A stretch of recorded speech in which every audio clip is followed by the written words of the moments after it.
আল্লাহ পাক জাল্লা জালালুহু ওয়া মান ওয়ালুহু আমাদের সকলকে মাফ করেন, সকল মুসলমানকে মাফ করেন, আমাদের সকলের কামিল ইসলাহ করে দেন, আমাদেরকে আল্লাহ ভালো বানায় দেন, জিন্দিগিকে আল্লাহর পছন্দের মোতাবেক বানায় দেন, সীমা লঙ্ঘন থেকে, হটকারিতা থেকে, গুমরাহি থেকে আল্লাহ তাআলা আমাদেরকে হেফাজত করেন, সকল মুসলমানকে হেফাজত করেন। কোরআনে কারীমে মহান রব্বুল আলামিন বারবার বলেন, তোমরা ঈমানওয়ালা হও, নেক আমলের জিন্দিগি বানাও, জান্নাতে আসো। তোমরা ঈমানওয়ালা হও, তাকওয়ার জিন্দিগি বানাও, গুনাহমুক্ত জিন্দিগি বানাও, এবং যারা একদমই সাচ্চা আমার বলে তোমাদের বিশ্বাস হয়, প্রকৃতপক্ষে সাচ্চা, তো এইরকম যাদেরকে সাদিকিন বলা হয়, তাদের জীবনের সাথে নিজেকে জুড়ে রাখো, তাদেরকে অনুসরণ করো, তাদের পথ পন্থা অবলম্বন করো, তাদের দ্বীনি তালিম তোমরা গ্রহণ করো। তো এটা আল্লাহ পাক বলেন, আল্লাহ তাআলা বলেন যে তোমরা একদমই আমার দিকে মোতাওয়াজ্জে থাকো, পূর্ণভাবে অন্তর থেকে এবং নিজের জীবন দ্বারা আল্লাহমুখী থাকো, নিজেকে আল্লাহমুখী হিসাবে প্রমাণিত করো। আর যারা একদমই পরিপূর্ণভাবে আল্লাহমুখী, তোমরা তাদের অনুসরণ করো, ওয়াত্তাবি সাবিলা মান আনাবা ইলাইয়া। তো কোনো ড্রাইভার হতে হলে আরেকজন ড্রাইভার থেকে শিখতে হয়, পাইলট হতে হলে আরেকজন পাইলট থেকে শিখতে হয়, তাই না? তো মাঝি হতে হলে আরেকজন মাঝি থেকে শিখতে হয়, আর না হলে কাজ করা যায় না। ওই যে করাত চালায় সেটা আরেকজন থেকে শিখতে হয়, আর না হলে সে বিপদে পড়ে যাবে। এইভাবে সাঁতার কাটা, যারা সাঁতার কাটে ওদেরকে দেখতে দেখতে শিখতে হয়, বই পড়ে সাঁতার কাটা যায় না। আল্লাহ পাক জাল্লা জালালুহু ওয়া মান ওয়ালুহু এই সকল আয়াত এটা প্রমাণ করে যে কামেল ঈমান এবং দ্বীনি জিন্দেগি বানানোর জন্য দরকার যারা এরকম কামেল ঈমান এবং দ্বীনি জিন্দেগিওয়ালা, তাদেরকে দেখো, তাদের তালিম, তরবিয়ত, আমল আখলাক, জীবনধারা, শিক্ষা দীক্ষা, সেগুলো তোমরা দেখো, সেটা অনুসরণ করো। এইভাবে তোমরা গায়রুল্লাহ থেকে মুক্ত হবে, পাপিষ্ঠ জীবন থেকে মুক্ত হবে, নূরওয়ালা জীবনের অধিকারী হবে, তখনই তোমরা জান্নাতে আসতে পারবে। আল্লাহ আমাদেরকে এই বুঝ দেন এবং তৌফিক দান করেন। ইসলামের নাম যারা নেন, ইসলামের খেদমত যারা করেন, নানানভাবে ইসলাম প্রচার করেন, এ সকল লোকদের মধ্যে অধিকাংশ লোক ভুলের মধ্যে আছে। অধিকাংশ লোক শুধু হক্কানি ওলামায়ে দ্বীন ছাড়া, যারা সাহাবা, তাবেঈন, তাবে তাবেঈন এবং তাদের যে ইলমের ধারক বাহক আকাবির দ্বীন, সেই আকাবির দ্বীনের ইলমের ধারক বাহক যে ওলামায়ে দ্বীন, আহলে হক, শুধু এই মানুষগুলো সঠিক পথের মধ্যে আছেন এবং তাদের দ্বীনি ব্যাখ্যার যারা সঠিক অনুসরণ করেন, তো তারা সঠিক পথে পরিচালিত হন।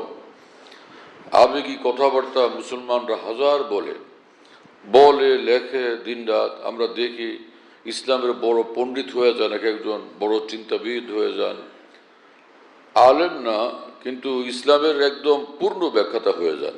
এই মানুষগুলো নিজেরা ক্ষতিগ্রস্ত হন আর উম্মতকে ক্ষতিগ্রস্ত করেন। আল্লাহ এদেরকে এইরকম জজবার আবেগ আর ইসলামে এরকম কোরআন সুন্নাহ ভিত্তিক খেদমতের বদলে নিজের কল্পনার গবেষণা ভিত্তিক খেদমত থেকে বিরত হওয়ার তৌফিক দান করেন। ঈমান এবং নেক আমল দরকার, ঈমান এবং নেক আমল। আল্লাহ পাক কোরআন শরীফ বলছেন যে তোমরা নামাজ কায়েম করো। নামাজ কায়েম কেমনে করবে? নামাজ কায়েম করার তরিকা হলো যে একটা ঘর কেমনে কায়েম করে। একটা ঘর করতে হলে কয়েকটা খুঁটি দিলে হয়ে যায়, ঘর হয়ে যাবে? খালি ভিটি হলে ঘর হবে? খালি খুঁটি হলে ঘর হবে? একটা খুঁটি দিলাম ঘর হবে, 5-10টা খুঁটি দিয়ে দিলে ঘর হয়ে যাবে? একটা ঘর করতে অনেকগুলো জিনিস লাগে। একটা তাঁবু করতে হলে একটা তাঁবুর জন্য 5টা খুঁটি লাগে, মধ্যখানে একটা, চারদিকে 4টা। এরপরে বাতাসে তাঁবুটাকে ফেলে না দেয়, ওই জন্য টানা দিতে হয়, সে কতগুলো খুঁটা দিয়ে টানা দিতে হয় চতুর্দিকে। এইভাবে একটা তাঁবু তৈরি হয়, এর ভিতরে থাকা যায়। এবং শুধু তাঁবুটা হলে হবে না, সেই তাঁবুতে যাওয়ার জন্য রাস্তা লাগবে। রাস্তা নাই, তাহলে সে তাঁবু পর্যন্ত পৌঁছবে কিভাবে? রাস্তা লাগবে না? রাস্তাও তো লাগবে। তো একটা ঘর করতে শুধু কয়েকটা খুঁটি হলে হয় না, সব কিছু দরকার, তো পূর্ণাঙ্গ একটা ঘর হয়। তো নামাজ কায়েম করার মানে হলো যে নামাজ কায়েম করো, এই পরিপূর্ণভাবে তুমি নামাজ আদায় করো, পূর্ণাঙ্গভাবে নামাজ আদায় করো। এই নামাজের ভিতরে ফরজগুলো জানো, ওয়াজিবগুলো জানো, সুন্নতগুলো জানো, মুস্তাহাবগুলো জানো, এবং সবগুলো আমল করো, এবং আল্লাহ সন্তুষ্টিরই নিয়তে, খুব মহব্বতের সাথে। তো কোনো ফরজ না ছুটে, কোনো ওয়াজিব না ছুটে, কোনো সুন্নত না ছুটে, কোনো মুস্তাহাব না ছুটে, এইভাবে যদি একমাত্র আল্লাহ সন্তুষ্টির জন্যই নামাজ পড়া হয়, রিয়াকারিও এর মধ্যে নাই, কোনো আমলের কমতি নাই, ঘাটতি নাই, ত্রুটি নাই, এইবার নামাজ কায়েম হলো, নামাজ কায়েম করা হলো। কোরআনে কারীমে আল্লাহ পাক বলছেন, তোমরা আন আকিমুদ্দিন, তোমরা দিন কায়েম করো। দিন কায়েম করার অর্থ কি? দিন কি জিনিস আগে বুঝতে হবে। দিন কাকে বলে? যদি ইমানকে বাদ দেওয়া হয় তাহলে কি দিন থাকে? ইমান তার নাই, দিন আছে তার মধ্যে, সব আছে, কিন্তু এটা কি দিন হলো? তো দিন মানে ইমান, দিনের মধ্যে ইমান আছে, তার মানে দিন কায়েম করার মানে হলো তোমরা ইমানি ইমান বানাও, নিজের মধ্যে ইমান আনো। এরপরে রাসূলুল্লাহ সাল্লাল্লাহু আলাইহি ওয়াসাল্লাম বলছেন যে কাফের মুশরিকদের কাছে যখন যাও, ওদেরকে ইসলাম কবুলের জন্য, কালেমা পড়ার জন্য আহ্বান করো। যখন তারা কালেমায়ে শাহাদাত পড়ে, আশহাদু আল্লা ইলাহা ইল্লাল্লাহ ওয়া আশহাদু আন্না মুহাম্মাদান আবদুহু ওয়া রাসূলুহু, এইবার তাদেরকে বলো দিনরাত 5 ওয়াক্ত নামাজ তোমাদের পড়তে হবে, 5 ওয়াক্ত নামাজ তোমাদের কায়েম করতে হবে। এই তো এখন দিনের পথে ডাকতেছেন রাসূলুল্লাহ সাল্লাল্লাহু আলাইহি ওয়াসাল্লাম এইভাবে যে প্রথম কালেমা পড়ো, তারপরে তুমি নামাজ ধরো, এবং তাদেরকে বলো প্রতি বছরে রমজান মাস আর যখন আসবে তখন নামাজ, রোজা, পুরা মাস সে রোজা রাখতে হবে, পুরো 1 মাস তোমরা রোজা রাখবে। ওদেরকে বলো তোমাদের মাল যদি যথেষ্ট পরিমাণ হয়, পর্যাপ্ত পরিমাণ হয়, তখন তোমাদের মালের তোমরা যাকাত দিবে। রাসূলুল্লাহ সাল্লাল্লাহু আলাইহি ওয়াসাল্লাম এই কথা বলে দিতেন সাহাবায়ে কেরামকে। তো দিন কি জিনিস হলো তাহলে? রাসূলুল্লাহ সাল্লাল্লাহু আলাইহি ওয়াসাল্লাম বলছেন, লা ঈমান লিমান লা আমানাত লা, যার মধ্যে আমানতদারি নেই তার মধ্যে পূর্ণ ঈমান নেই। ওয়ালা দীন লিমান লা আহাদ লা, মানুষের সঙ্গে অঙ্গীকার করে, সে অঙ্গীকার সে ভঙ্গ করে, তার মধ্যে দিন নেই। বোঝা গেল অঙ্গীকার রক্ষা করা এটাও দিন। আল্লাহ পাক কোরআন শরীফে বলছেন, আনতু আদ্দুল আমানাত ইলা আহলিহা, আল্লাহ পাক হুকুম করেন যে তোমরা আমানত এটা আদায় করো, যার যার হক তাকে বুঝাইয়া দাও। বোঝা গেল এই আমানতদারি এটাও দিন। হ্যাঁ, এবং আল্লাহ পাক কোরআন শরীফে বলছেন যে তোমরা কুধারণা করো না, এ তো গুনাহের কাজ। রাসূলুল্লাহ সাল্লাল্লাহু আলাইহি ওয়াসাল্লাম সে কথা বলছেন। বোঝা গেল কোনো মুসলমানের প্রতি বিনা দলিলে কুধারণা করা এটা গুনাহে কবিরা। এই গুনাহ ত্যাগ করা এটাও দিন। আল্লাহ পাক কোরআন শরীফে বলছেন, মুমিন পুরুষ এবং ঈমানওয়ালা পুরুষ এবং নারীদেরকে হে রাসূল আপনি বলেন যে তারা যেন দৃষ্টি সংযত রাখে, মাথার চোখের দৃষ্টি নিচু নিচু রাখে। পুরুষরা ভিন নারীর দিকে তাকাবে না, নারীরা ভিন পুরুষের দিকে তাকাবে না, নজর হেফাজত করবে। বোঝা গেল নজর হেফাজত করার দিন, তাই না? আবার কোরআন শরীফে আল্লাহ পাক বলছেন, ওমা উমিরু ইল্লা লিয়াবুদুল্লাহ মুখলিসিনা লাহুদ্দিন, যে নবী রাসূলদের সকলের প্রতি এক হুকুম ছিল যে লিয়াবুদুল্লাহ, তারা আল্লাহর ইবাদত করবে, এক আল্লাহর ইবাদত করবে, মুখলিসিনা লাহুদ্দিন, খালেস ভাবে দিনকে খালেস করবে আল্লাহর জন্য। এখানে দিন মানে কি? মুখলিসিনা লাহুদ্দিন, তার এই আমলকে খালেস আল্লাহর জন্য করবে। তো এখলাস এটা দিন, ঈমান দিন, এখলাস দিন, নামাজ দিন, রোজা দিন, হজ দিন, যাকাত দিন, কোরআন সুন্নাতে যা কিছু নেক আমলের কথা আছে সবটা সমষ্টির নাম হলো দিন। হজ করতে যায় এটা একটা আমল, তো সেটা দিন। তাওয়াফ করতে তাওয়াফ করে কাবা ঘরের তাওয়াফ, এটাও দিন। সাই করে, এটাও দিন। আরাফা মুজদালিফায় এবং মিনা গিয়া থাকে, সেটাও দিন। হ্যাঁ, এবং সে কাফের মুশরিকরা তো দাড়ি রাখে না। মুসলমানদের প্রতি আল্লাহ পাকের হুকুম তোমরা দাড়ি রাখো। রাসূলুল্লাহ সাল্লাল্লাহু আলাইহি ওয়াসাল্লাম বলছেন এই কথা যে দাড়ি বাড়াও, মুখকে ছোট করো। তো আল্লাহ পাক কোরআন শরীফে বলছেন যে আমার রসুল যা দেন সেটা তোমরা নেও, রসুল যে বিষয়ে বারণ করেন সেটা সেখান থেকে তোমরা বিরত থাকো। তো রাসূলুল্লাহ সাল্লাল্লাহু আলাইহি ওয়াসাল্লাম যেটা নিয়ে আসছেন সেটা তো আল্লাহর দিন। আল্লাহ রসুল সাল্লাল্লাহু আলাইহি ওয়াসাল্লাম বলছেন আমি যে দিন নিয়ে তোমাদের কাছে আসছি এই দিনের মধ্যে তোমাদের কামিয়াবি। তো আল্লাহ রসুল যা দিলেন 23 বছর পর্যন্ত, সেটা কি জিনিস? হ্যাঁ, যা দিচ্ছেন পুরো 23 বছরের সবটা দিন। এই জন্য আকিমুদ্দিন কোরআন শরীফে যে আছে যে তোমরা দিন কায়েম করো, যেটাকে একামতে দিন বলে মানে অনেকে। একামতে দিন, একামতে সালাত মানে নামাজ কায়েম করে, একামতে দিন মানে দিন কায়েম করা। কিন্তু একদল লোক তারা কোরআন সুন্নাহ সঠিকভাবে বুঝেন না এবং সঠিক উৎস থেকে তারা কোরআন হাদিস বুঝতে চান নাই, বুঝেন নাই, ওখান থেকে ইলম নেন নাই। নিজেরা বই পুস্তক গবেষণা করে এত পড়েন এবং ওর থেকে তারা ধারণা করে নিয়েছেন একামতে দিন মানে হলো ইসলামী হুকুমত প্রতিষ্ঠা করা। কোরআন শিবিরে আয়াতের যদি অর্থ করা হয় তা আল্লাহর কোরআনের অর্থকে বিকৃত করা হবে।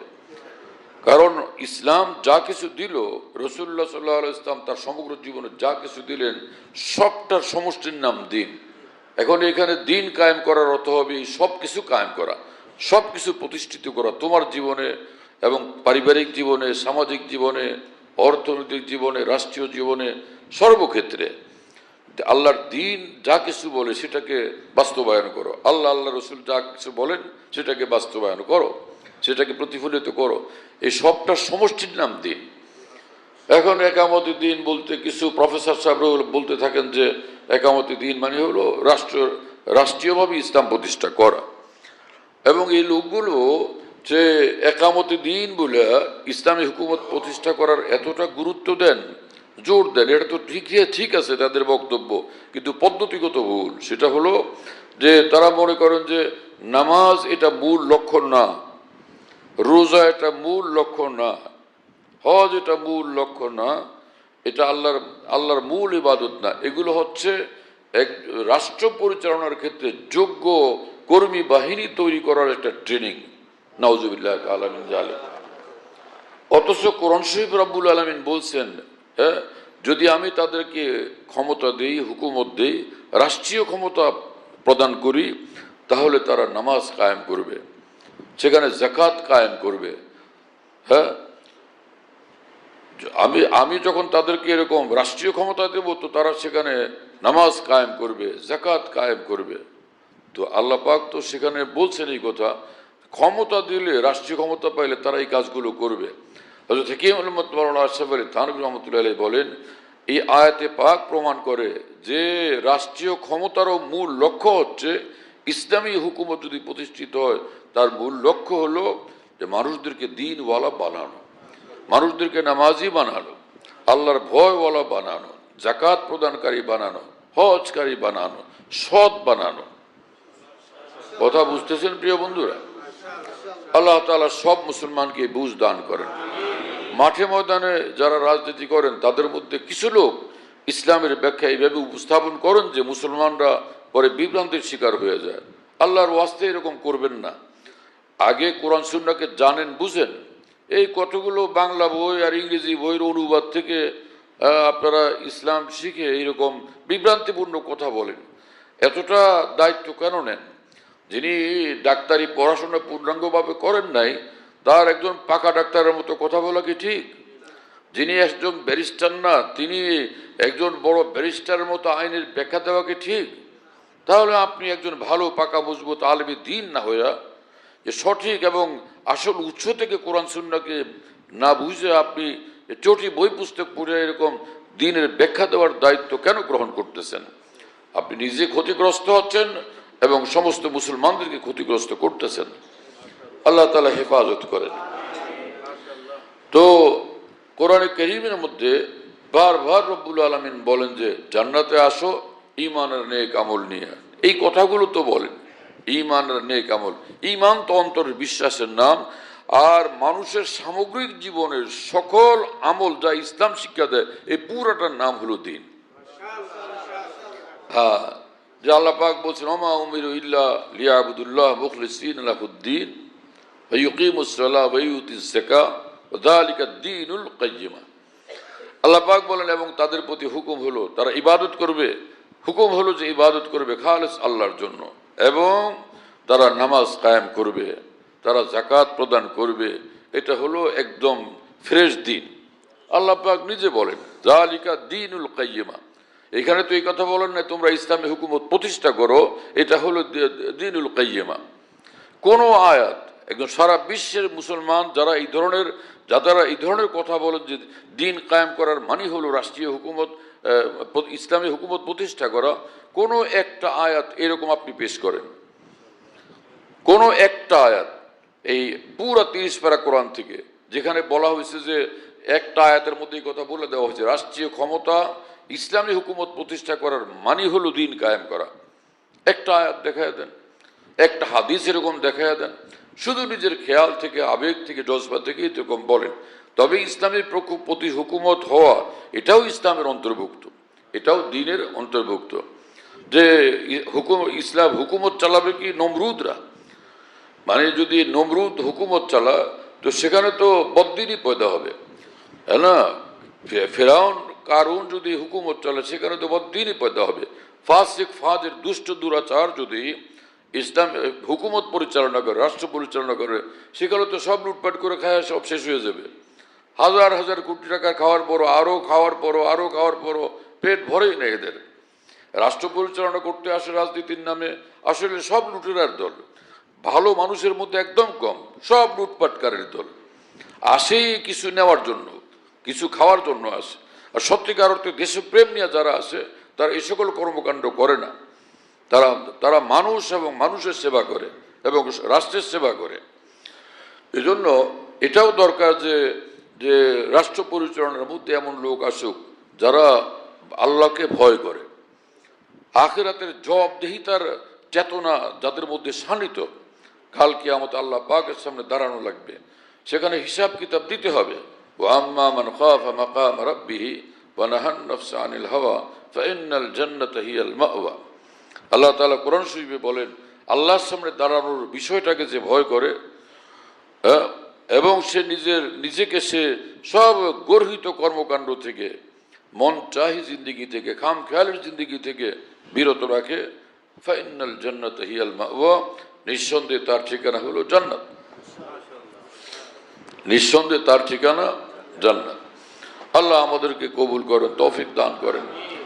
সূরা আল আসর আল্লাহ পাক এই কথা বলছেন যে যুগ জমানার কসম, যে ইন্নাল ইনসানা লাফি খুসর, সর্বযুগের মানুষ ধ্বংসের পথে আছে, সফলতার পথে কেউ নাই। ইল্লাল্লাযীনা আমানু ওয়া আমিলুস সালিহাত, ওই মানুষগুলো ছাড়া যারা ঈমানওয়ালা এবং নেক আমলওয়ালা।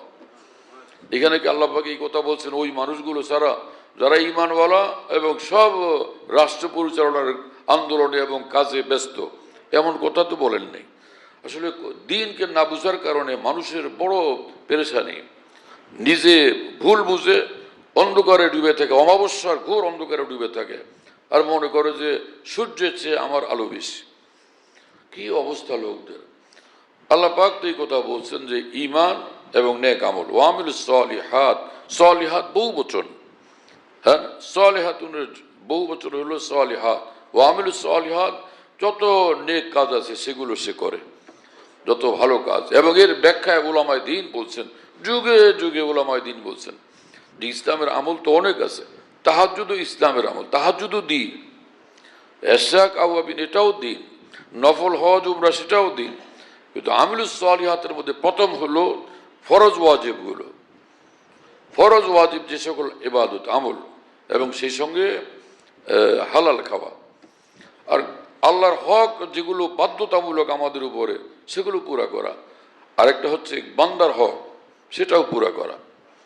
এখন তো সব ঠিক আছে, জুব্বা, দাড়ি, নামাজ আর রোজা, হজ আর হজ, উমরা আর উমরা, কিন্তু বোনের হক দেয় না, ফুফুদের হক দেয় না, ভাইদের হক দেয় না, সব দাবায় নিজে হরণ করে, নিজে খায়।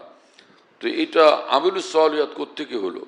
এই কিছু দিনের উপর আমল করে, পাগড়ি আছে, দাড়ি আছে, 5 ওয়াক্ত লম্বা নামাজ আছে, হ্যাঁ না, হজ উমরা আছে, লোকদেরকে হজ করতে পাঠায়, কিন্তু বোনকে ঠকাইছে, বোনকে ঠকাইয়া দিছে, ভাইদেরকে ঠকাইয়া দিছে, ফুফুদেরকে ঠকাইয়া দিছে।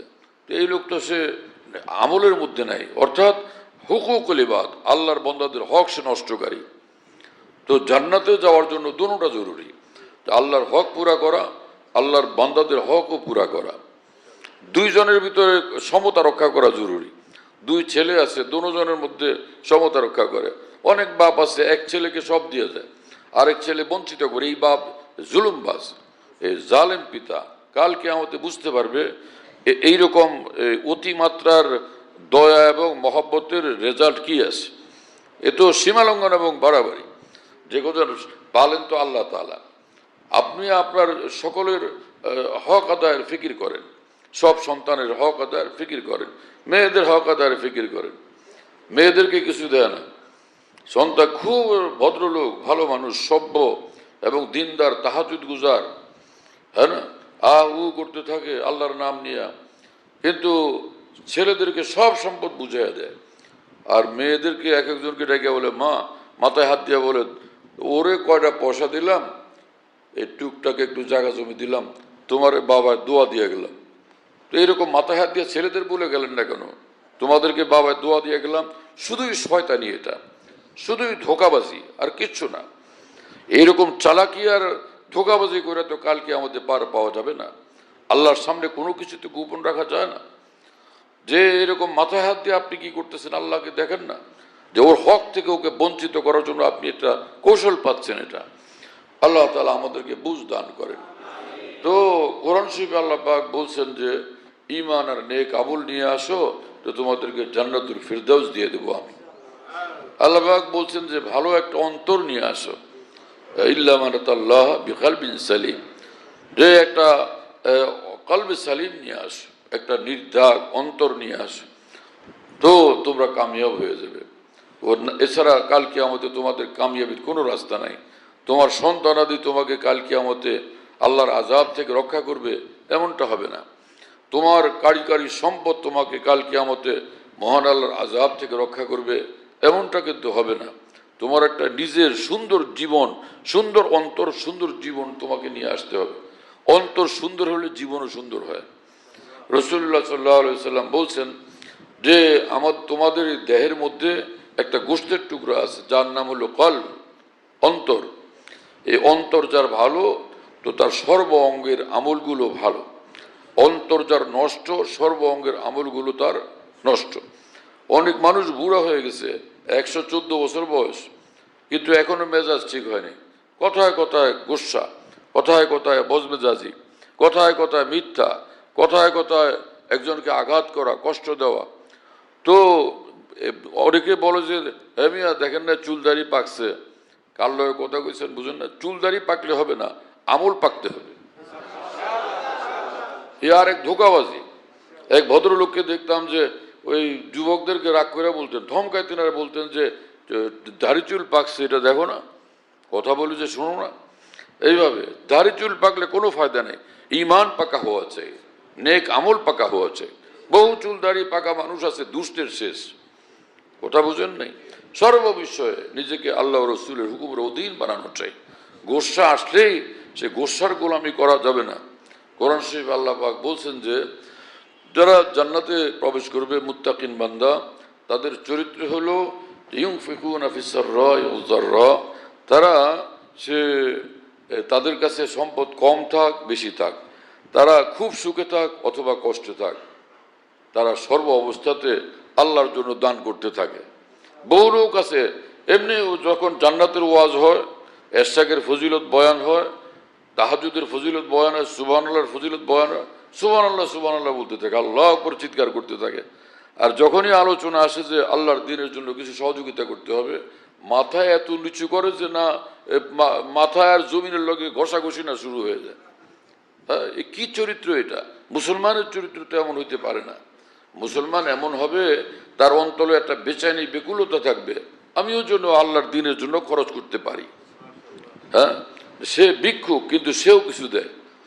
ওই যে বন্যার সময় দেখা গেল যে ওই যে ভিক্ষুক, সে ভিক্ষুকরাও ওই বন্যা দুর্গত মানুষের জন্য সাহায্য দিতেছে। তো এইরকম একটা মন থাকা চাই। পয়সা কোটি কোটি টাকার মালিক হওয়া জরুরি না, যা আছে এর মধ্যে থেকে কিছু দেওয়া হলো। যার বেশি আছে সে বেশি দেওয়ার চেষ্টা করতে হবে।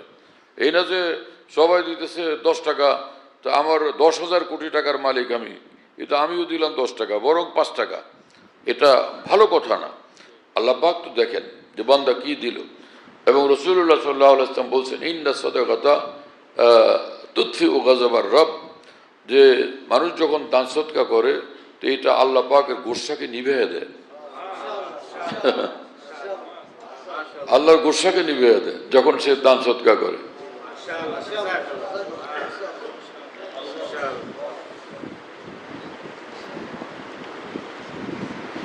হজ ফরজ, হজ করে না। জাকাত ফরজ হয়েছে, জাকাত আদায় করে না। লাম সাম কিছু দিয়া জাকাত দাতা সাজে। আরে ভাই, এরকম সাজতে তো হবে না, পূর্ণভাবে জাকাত আমাদেরকে আদায় করতে হবে। আল্লাহ আমাদের সকলকে তৌফিক দান করেন। তো এক জিনিস তো এটা, ঈমান এবং নেক আমল, এটা নিজের মধ্যে তৈরি করি, ঈমান এবং নেক আমল। আর নেক আমলের অর্থ কি? যখন যেখানে যে হালতে যে অবস্থাতে আসি ওই সময় আল্লাহ রসুল কি চান সেটা নেক আমল। ওই ক্ষেত্রের জন্য যেটা চান, লেনদেন হইতেছে ব্যবসা বাণিজ্য, এখানে সৎভাবে ব্যবসা বাণিজ্য করেছে, মিথ্যার আশ্রয় না নেওয়া, ধোকার আশ্রয় না নেওয়া, মাপে কম না দেওয়া, এগুলো সেখানে দেখতে হবে, তাই না? এক লোক চাকরি বাকরি করে, সেখানে সে চাকরির জন্য যে সময়টা তার নির্ধারিত সেটা সেখানে পুরা করা, এবং যার চাকরি করে ওই কাজের জন্যই ওই সময়টা পুরা ব্যয় করা। এখন এক জায়গায় চাকরি করে, আবার ওই সময়টার মধ্যে নিজের ব্যবসায়ের মধ্যে যোগ করে নিছে, এটা কি জায়েজ হলো? হ্যাঁ, একজনের অফিসে এসে চাকরি করে, দোকানে চাকরি করে, ওইসব ওখানে বসে বসে গোপনে নিজের আয় ইনকামের ব্যবস্থা করছে। তো দোকান তো আরেকজনের, সেখানে আপনি আয় ইনকাম করেন কিভাবে? আপনি তো মাস শেষে স্যালারি নেন, এখানে বসে আপনি আরেকটা ব্যবসা পাতলেন কিভাবে? হ্যাঁ, ভিন্ন ব্যবসা আপনার থাকে, ভিন্ন কর্মচারী থাকে, তারা ব্যবসা করে আপনার অধীনে, সেটা ঠিক আছে, কিন্তু চাকরির দোকান বা অফিসকে আপনি ব্যবসায় প্রতিষ্ঠান বানাতে পারেন না। লোকেরা এই সব কিছু করে। আল্লাহ তাআলা আমাদেরকে হেফাজত করেন। যদি ঈমান আছে আর খালি এইটুকু যে ফরজ ওয়াজিব ঠিক আছে, আর গুনাহ করে না, মন যখন গুনাহ করতে চায় কষ্ট করে গুনাহ থেকে বিরত থাকে আর হালাল খায়, হ্যাঁ না, সব গুনাহ থেকে বিরত, তো ইসলামের দৃষ্টিতে এই মানুষ একদম পাকা মুত্তাকি। আর যেই মানুষ এইরকম পাকা মুত্তাকি হয়ে যায়, তার একটা মস্ত বড় সুবিধা হলো এই, সে জীবনে আমল যা করবে সবটা কবুল। ইন্নামা ইয়াতাকাব্বালুল্লাহু মিনাল মুত্তাকিন, মানে নিজে আল্লাহ নাফরমানি করে না, গুনার কাজ করে না, আর কোনো বন্দারে ঠগায় না, কোনো বন্দার হক নষ্ট করে না। এইরকম পাকা মুত্তাকি লোক যখন হলো সে, এখন সে আল্লাহর জন্য যা করবে সবটা কবুল। এবং তার দলিল কোরআন শরীফের আয়াত, ইন্নামা ইয়াতাকাব্বালুল্লাহু মিনাল মুত্তাকিন। আল্লাহ পাক বলেন যে আল্লাহ তাআলা মুত্তাকিদের সব কবুল করে নেন। মুত্তাকি সুবহানাল্লাহ বললো কবুল, মুত্তাকি লা ইলাহা ইল্লাল্লাহ পড়লো কবুল, মুত্তাকি কুরবানি করলো কবুল, মুত্তাকি সে রোজা রাখছে কবুল, যাই আমল করে সব কবুল হয়ে যায়। আল্লাহ আমাদেরকে মুত্তাকি হওয়ার জন্য কবুল করেন এবং তৌফিক দান করেন। তো সর্বযুগের মানুষ ক্ষতিগ্রস্ত যদি না সে ঈমান আর নেক আমলের পথ ধরে। আল্লাহ পাক আমাদেরকে কবুল করেন, তৌফিক দান করেন। ওয়া আখিরু দাওয়ানা আলহামদুলিল্লাহি রাব্বিল আলামিন ওয়া সাল্লাল্লাহু আলা নবিয়িল কারীম।